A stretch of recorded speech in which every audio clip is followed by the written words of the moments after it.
It is extremely frustrating for highly intelligent individuals to watch someone make mistakes against your advice and then fix those mistakes for them. Highly intelligent individuals tend to be able to see multiple steps ahead of how things are going to play out. They also tend to run multiple scenarios in their head and run risk analysis for those scenarios, and they can figure out what kind of consequences each decision will have in the long term. So it can be extremely frustrating to see when somebody is actually taking those steps against their advice and then they're asking for help to fix those things. And while this highly intelligent individual has been running this risk analysis, they have most likely also figured out how to get out of these problems that will be created if those decisions will be made. So obviously the one who will be fixing all those mistakes will be the highly intelligent individual who already knows how to do that.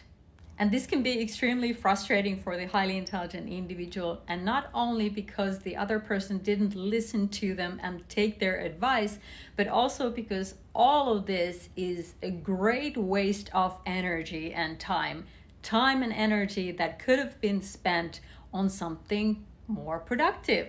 So often it is easier for the highly intelligent individual just to work alone and figure things out on their own. Because often doing things alone is really the only way to avoid all that frustration and wasted time and energy.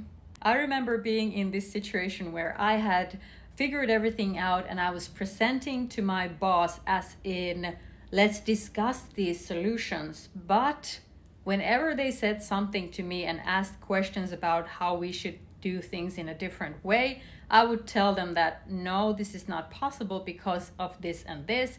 And when this went on long enough, I would just tell them that I'm sorry, this is just a courtesy presentation for you. We're going to do this thing exactly as I'm telling you now.